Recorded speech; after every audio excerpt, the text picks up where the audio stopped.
Hey there farmers! Today is a very special day. We are running through all the best tips for Stardew Valley that I have found since the new update launched. Some are more beginner friendly, while others are more advanced. If you learned something new, be sure to comment ghost for a heart, and as always, remember to like and subscribe for more Ezlilyy.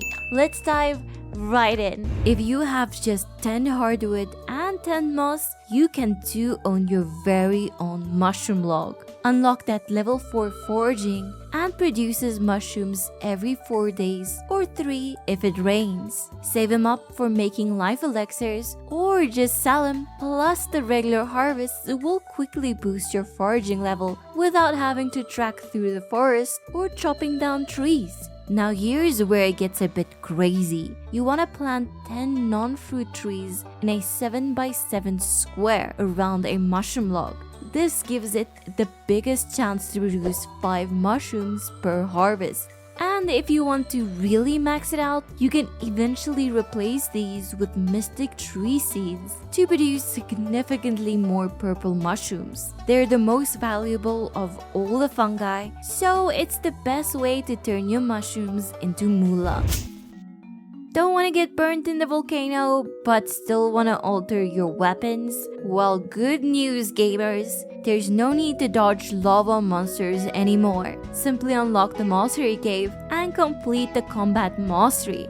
This will reward you with the super cute and portable mini forge. It does everything a regular forge can do and fits in the palm of your backpack. The only hitch is that it needs 5 dragon teeth to be crafted. These can be found inside of a dragon skeleton or dropped from a slain lava lurk. You could still avoid the volcano though, because they have a 5% chance of dropping from stingray ponds. It's definitely worth it not to walk all the way to Ginger Island every time you need to combine rings or buff your gear. 1.6 has brought the ultimate storage solution: big chests. I remember first making a spare little chest to move my items, break the original chest, place the big chest, and then move everything back.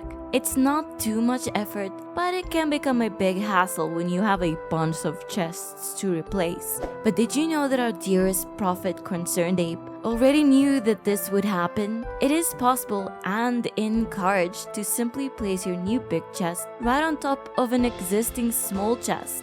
It will instantly transfer all the items to the new chest, which will save you some time and sanity. This works equally well for broken fences. You can just place a new fence over it for an instant repair.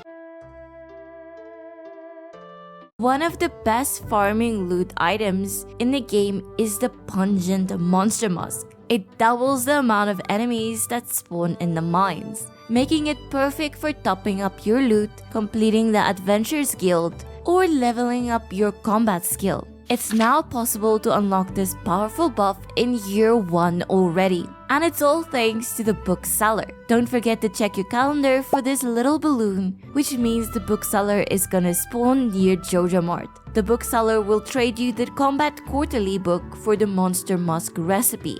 This book has a tiny chance of dropping from mystery boxes, fishing chests, or the traveling cart lady's stock. If you save up, you can even purchase the Combat Quarterly for a price between 5,000 and 10,000 gold, which is a lot in year 1, but totally worth it. When you run out of health in the mines, you will lose some of your hard-earned coin. Even worse, you will randomly lose a couple of items. Well, they say it's random, then how come I always lose my most valuable stuff? Anyway, you can recover 1 item from the Adventurers Guild, which usually means making a difficult decision.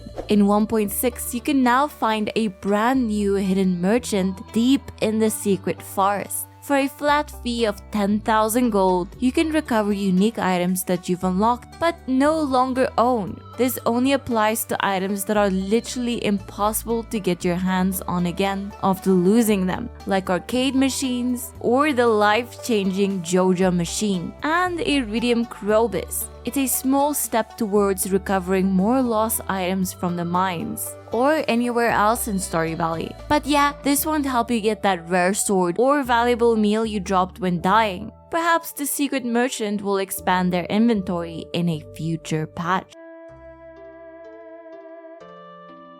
I was just minding my business on the farm when I was suddenly attacked by a hidden crab truffle. I was definitely surprised to see it. It seemed these weak little crabs can hide under truffles, much like the rock crabs in the mines. They appear even if monster spawns on the farm are disabled. These crabs will keep you on your toes, but they're not super strong, so be sure to keep your sword handy. It is possible to use the sword swing glitch to reach the summit before actually reaching 100% perfection. I'm happy to report that in 1.6, this glitch still exists, but Mr. Key has apparently had enough of everyone exploiting the fabric of the valley. If a farmer manages to glitch their way to the summit before actually achieving perfection, the normal summit background will be replaced with a blank screen full of glitched sprites. A cutscene with a very disgusted Mr. Key will play, where he will rush at the farmer, causing you to pause out and wake up at Harvey's clinic. Whenever you try the same trick again, you will pause out immediately after reaching the summit. So what's the lesson here? Use the glitch and get a rare cutscene. Sounds like a win-win to me. Pickled magma caps sell for over 1,000 gold each. They are beaten only by starfruit and ancient fruit, which most of us are already throwing into kegs. All the more reason to save up your mining loot and pickle those caps.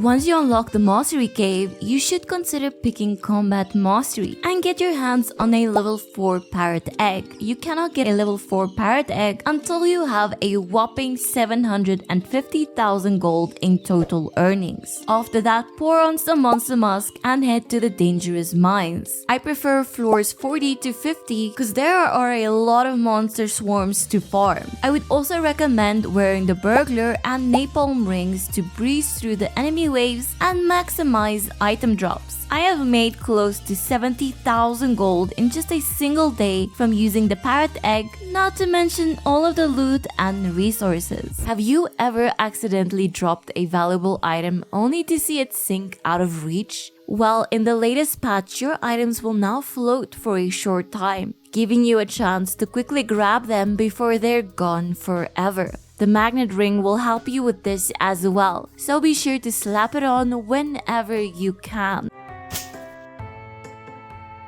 Whenever I left a door open at home, my mom would ask, "Were you raised in a barn?" Well, joke's on you, Mom. I always remember to close my barn door at night. Most of us know the pain of trying to pet your animals, and they're scattered all across the farm. In 1.6, closing your coop or barn door at night will give a small friendship boost for the animals inside. It's like they're grateful to be protected from the dark outdoors. How cute. Has this ever happened to you? You wake up to the sound of rain and see it's an amazingly lucky day. Today is the day you're gonna catch that pesky fish at a faraway fishing spot. You stock up on fishing buffs and head out. You finally reach the spot and you forgot your fishing rod. Even if you're in the late game with a bunch of totems, this can cause unnecessary frustration. Well, no more. Once you break through the initial money hurdle, you can buy lots of purple fishing rods with bobbers and bait. Build a chest next to your favorite fishing spot and watch your worries disappear. Having a chest close to a fishing spot is always a good idea, because you can obviously also store your catches without ever running out of space. I usually have one at the beach, mountains, desert, and Ginger Island.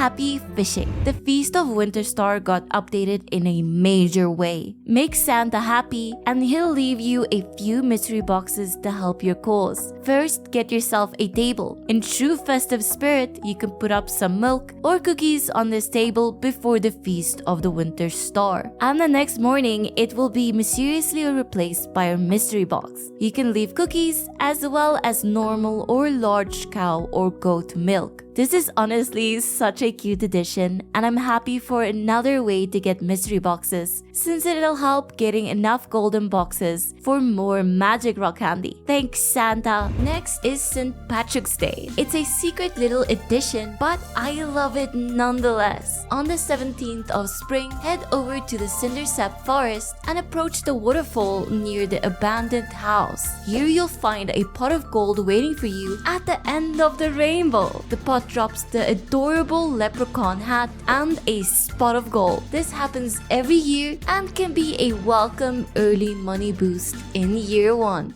It gets really dark in the valley, but luckily the new 1.6 update added the best thing for this. Concerned Ape has given us the ability to add torches on top of your sprinklers. Just look at how much light just a few sprinkler torches can generate. You can also place torches on top of fences. You can buy light source recipes from Robin and fill your farm with well-placed torches and sconces. You could also place torches behind things to illuminate them without having the torch visible. And this works especially well behind trees and bushes. Use these and other little tricks to turn your farm into a well-lit paradise. The Jojo route is truly all about making each coin count. If you're planning to join and thrive, remember to complete the boiler room and vault in the community center first before getting that sweet Jojo membership. The boiler room is quite easy to finish if you've been mining a lot, since it lands you an extra furnace,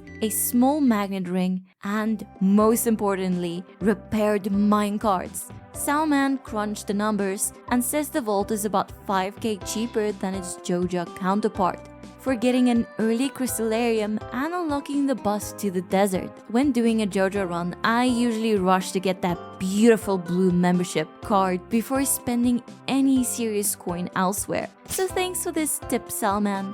You make our overlords very happy indeed.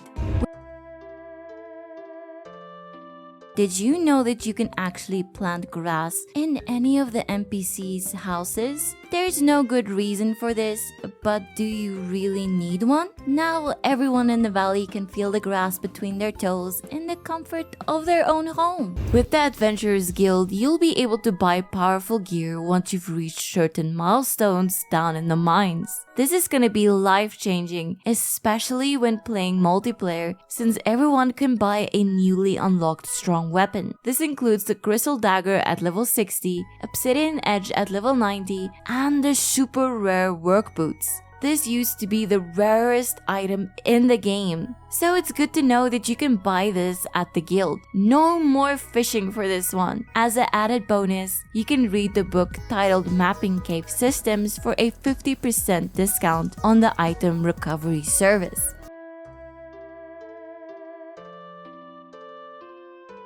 One of the best mods in Stardew Valley has always been the Scythe Harvesting mod, and in the 1.6 update, we got the Iridium Scythe to do just that. But did you know that your scythe in general has gained an extra ability? That's right, it can now be used to harvest salmon berries and blackberries from hard to reach bushes. This is especially nice addition for console farmers, since I've often struggled to hit these with my bare hands. You can find a prize ticket hidden inside a secret box gift. Head north from Clint's shop and Jojo Mart to where the bookseller sets up shop. With your copper or better axe, chop through the stump blocking the fenced off area. Sweep up the weeds until you can reach the back of this tree, where you'll find a blue wrapped up present. This box will drop the secret prize ticket for Lewis's prize machine. Just an extra little reward for getting the axe upgrade early, like I needed any more motivation.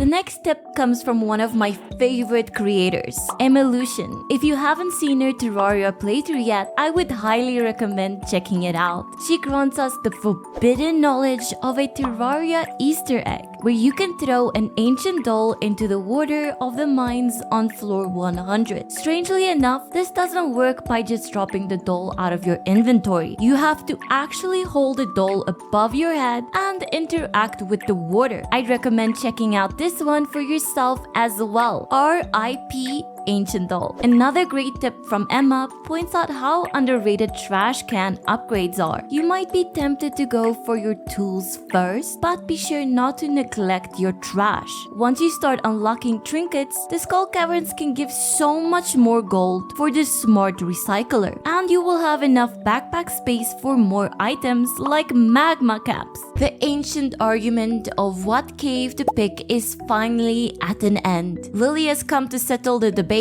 once and for all. This is because 1.6 introduced us to the Dehydrator. Placing 5 items in this machine increases their value by 50%, meaning if 5 items sell for 50 gold total, you can combine them for a total of 75 gold. So what does this have to do with picking a cave? Well, picking the mushroom cave will get you a Dehydrator absolutely free. Just a quick reminder that Papa Demetrius will ask you to pick a cave once you have passed 25,000 gold in total earnings. If you do end up picking the fruit cave, don't worry, you can still buy the Dehydrator blueprint from Pierre for 10,000 gold, whereafter you can construct it for a mere 30 wood, 2 clay, and 1 fire quartz. Get the Dehydrator before your first strawberry harvest and place them inside some Dehydrators. These strawberries sell for 900 gold a piece, which can really add up in the early game. Here's a pro tip for all you aspiring animal farmers out there. Ever run through a patch of green grass and found it dotted with equally green weeds? So you pick up your scythe and try to surgically slice away the intruders without losing too much grass? Now this tip isn't new to 1.6, but did you know that the hammer is the only tool that can cut weeds but ignore grass? You can take this even further by pairing a hammer with the haymaker enchantment to get hay without sacrificing any grass either. Your animals will be much happier, and now you can blissfully run through your fields without getting stuck on those pesky weeds. For your farmhouse decoration, the 1.6 update brought us 5 new furniture catalogs. We got the retro catalog with cute little vintage pieces from a bygone era. This one has a 10% chance of showing up in the traveling cart, where it can be purchased for a bank-breaking 100,000 gold. Finish the community center or Jojo route and the traveling cart lady will start stocking the Junimo catalog. It is a variety of Junimo based decorations, as the name would imply, and it is priced at a more reasonable 70,000 gold. My favorite new catalog is that of the wizard. This one contains a variety of niche pieces and can be found laying around the domain of our favorite platonic housemate. It costs a shocking 150,000 gold, kinda pretty expensive, but oh so worth it. The next one is completely free and has a bunch of interesting items inside. The trash catalog can naturally be found only by rummaging through trash cans. After rummaging 50 trash cans, this catalog has a 1 in 500 chance of dropping, so get digging already.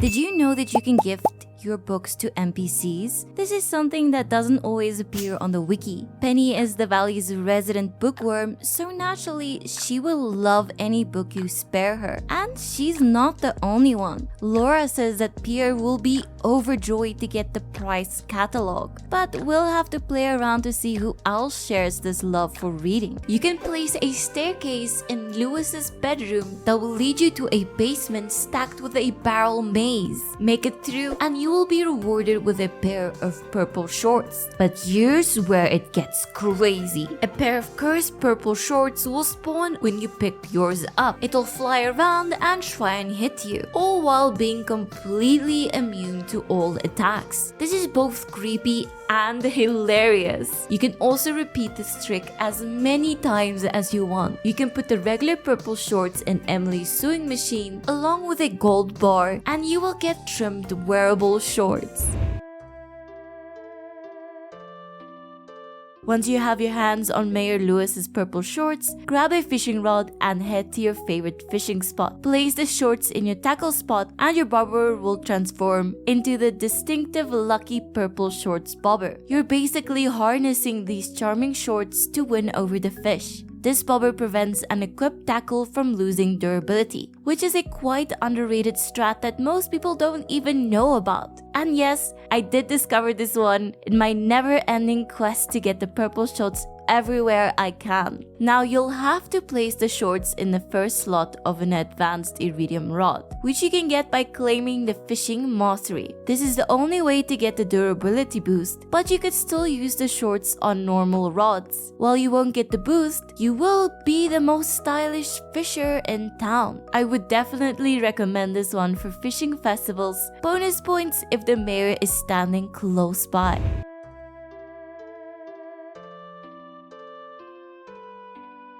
I love the variety of slimes you can find in the mines. There's green, blue, red, and my favorite, cool. And now there are also super rare gold slimes. I'll forgive you guys for not knowing about these, since a slime has only a super low 0.1% chance to be golden. They're literally 1 in 1,000. As the name suggests, these shimmering slimes will drop at least 250 gold when defeated. They have a cumulative chance to drop even more gold, and funnily enough, their spawn rate is not affected by luck. It's a nice surprise to see one of these after a hard day's mining, especially to get an early game's cash boost. The Thorn Ring is a must for any hardcore miner. It will make enemies take damage when hitting you, and unlocks at combat level 7. It'll cost you a few bone fragments, stone, and a gold bar. And I would really recommend getting 2 of them. In the latest patch, having 2 Thorn Rings equipped when hit will double the amount of damage taken by your attacker. Another nice upgrade is that enemies killed in this way will now drop loot as normal, where in the past they wouldn't drop anything at all. Strangely enough, this ring can also be used as yellow dye.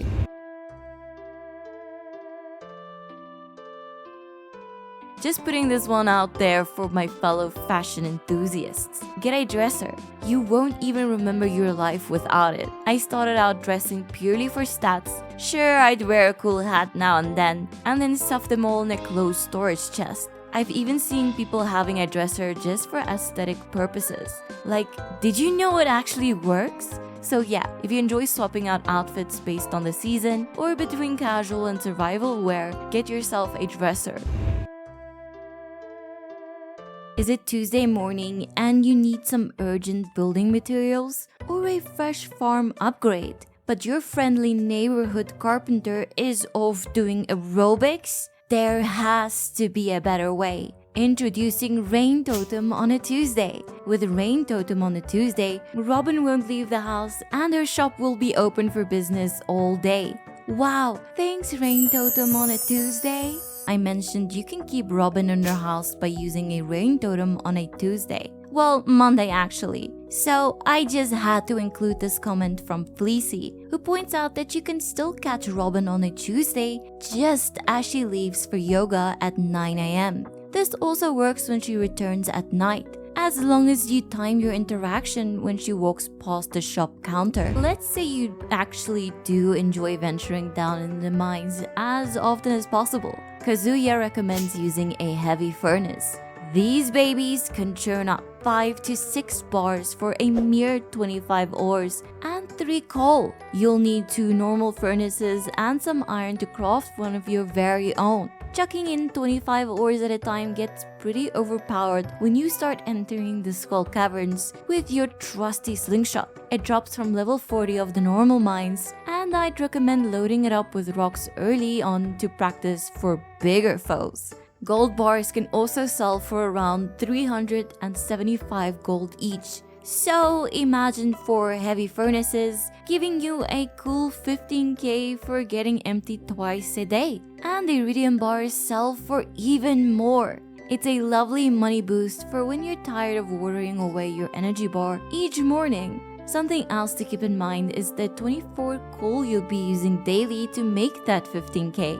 Of course, you'll find some while mining, but I usually end up burning lots of wood to keep this machine chugging along. As any Stardew Valley pro will tell you, a healthy wood reserve throughout the year is even more rare than a prismatic shard. Mystery boxes are definitely exciting to find and open. They can contain anything from gems to dishes to seeds, and believe it or not, another mystery box. But if you want to take your farm's fortune out of fate's hands, keep those boxes sealed. Save them up until the valley is hit with a sudden windstorm. Then head over to the giant stump in the forest and give up a whopping 100 hardwood to meet the raccoon family. Complete 6 quests and you'll be able to trade 3 boxes for a golden mystery box. And if you can still resist the urge to crack it open, it can be traded at the same stump for a magic rock candy. Now that being said, if you do want to completely plan out your farm layout from beginning to end, I would very much recommend using this website. Here you can plan where to put all your buildings and crops without having to buy them first. You can build towards an already planned design that can really help you if you're decisive about placing stuff in the moment. Although there is always a chance that you'll abandon the design halfway through in search of some asymmetry. It's a blueprint to work off of, or even just a welcome guide when you're feeling unsure. And finally, decorating a whole farm at once can seem very daunting, but that's why I found it the best to do a little part at a time. In the Meadowlands, I started with this little corner by the cave and it just grew from there. Pick a spot and put some time out at least once per week to beautify your home, and you will see your beautiful farm coming together right in front of your eyes. As a bonus, it won't be so overwhelming to find the perfect layout since your farm is growing alongside your designs. Have you heard about the rarest piece of furniture in Stardew Valley? The cursed mannequin can be dropped by slaying a haunted skull. Each night, once you're all tucked in, this creepy clothes holder has a chance to do one of 3 things if placed inside of your house. First, it can get jealous of your outfit and you will wake up with the clothes you were wearing suddenly on the mannequin. Vice versa, the farmer will be wearing whatever the mannequin was wearing when you went to bed. Creepy! If this happens, the mannequin will gain the power of sight for a small part of the morning. Secondly, the mannequin is able to move to a random place in your house, where it will also magically have eyes for a short time. Lastly, it can be very picky about the wallpaper in its room and throw a temper tantrum. The wallpaper will magically change and it will be violently shaking when you wake up. And whatever you do, definitely do not rotate the cursed mannequin a bunch of times in a row. You really don't want to anger this magical menace. Consider this your only warning.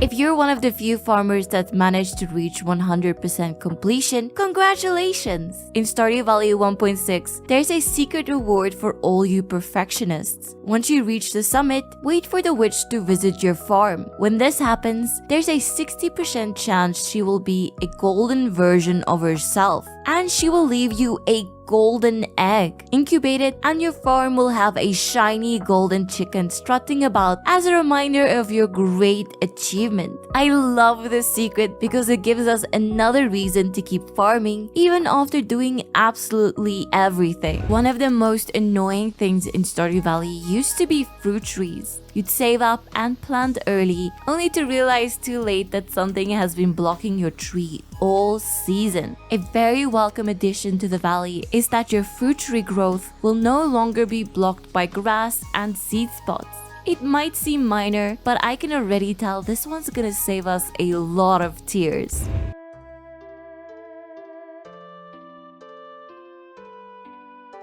Here's another reason to place a chest outside the mines. It's the bombs. Without a doubt, the biggest mistake I've ever made is accidentally placing a bomb right outside of my chests instead of inside. With my luck, it's usually a mega bomb as well. As soon as you can, make that mining chest and store all your explosives far away from your beautifully organized and decorated farm. Trust me, it's really worth it. Plus, you'll never forget your bombs at home when mining. Coffee is truly an incredible plant. Slay some dust sprites on a good luck day, and chances are you'll walk away with at least 2 or 3 coffee beans. Each harvest adds more plantable beans to your supply, and they grow through summer as well. So if you focus on these magic beans, you could easily reach around 200 mature coffee plants by summer's end. This commenter crunched the numbers and says this empire nets him around 12,000 gold every 2 days. Wow!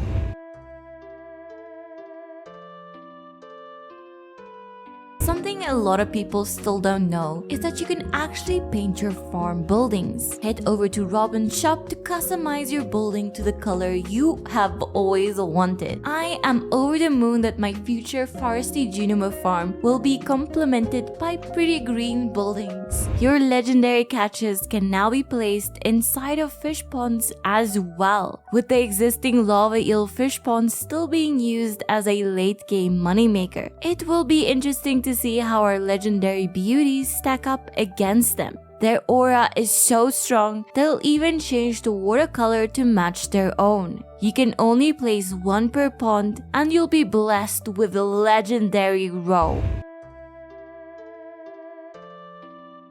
But speaking of golden treasure, it can be worth it to try and hook a golden treasure chest of your fishing line. You'll need fishing mastery for this to happen, and it'll have a 1 out of 4 chance to appear instead of a normal chest. With buffs, charms, and a lucky day, this can get as high as 37.5%.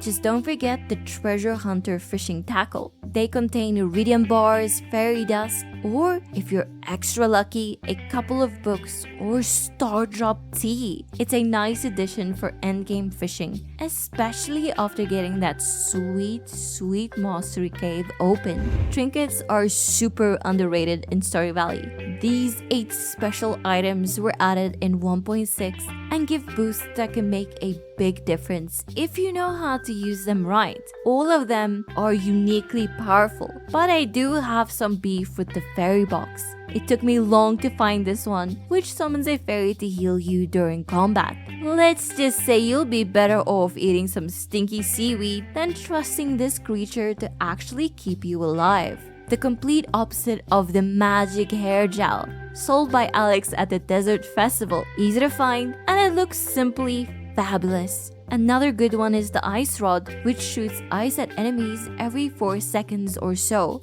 Definitely a good one to deal with a crowd of enemies. The other trinkets can also summon companions, give a buff, or shoot stuff. And in case you didn't know, the frog trinket can also be put in a fish tank. Winter is known for being the season where nothing grows. Some farmers even sleep through the season and venture out only to attend a festival or two. But be sure to get yourself out of bed on the last day of winter. It's the best time to plant some single grass starters across the farm because they'll spread like crazy on day 1 of spring. It's a cool little trick to quickly fill up your silo and get those animals happy and fed once more. The collection tab has always been essential for any aspiring perfectionists. Here you can see your completion towards catching every fish, cooking every meal, and selling every item. This tab now also includes your progress towards finishing the museum collection. Perfect for those moments when you have to make space in your inventory while mining and accidentally toss out a rare gem or mineral you still needed for the museum. You can also place dark signs on fish ponds to show what fish are in them. This is also very cute and makes it a little bit more organized when you start building your fish pond empire. Fishermen rejoice! Thanks to Lock and Key, we have some prime fishing spots for 1.6. The poisonous goby is a valuable new addition that can be found by the waterfall in Cindersap Forest. You can also hook catfish at this spot, so it's a must on rainy days. The goby can be tough to catch, so once you get a bait maker at level 6, it's best to fish in the forest river if you need some quick cash. Catfish are definitely still one of the biggest money makers for early game fishing. If you're looking to level up your fishing quickly without using crab pots, try fishing for bullheads in the mountains on a sunny day. With the right bait, you can get to level 10 quickly with some perfect catches.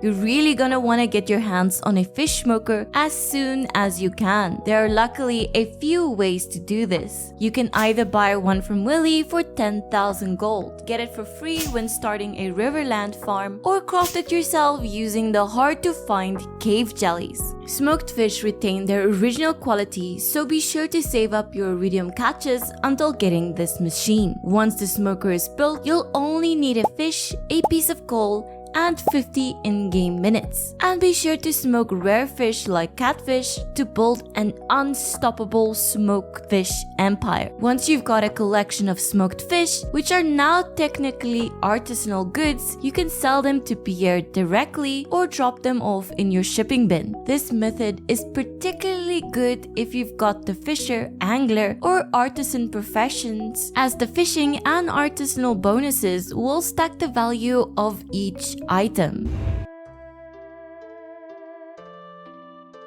Adding bees to your farm can be really rewarding.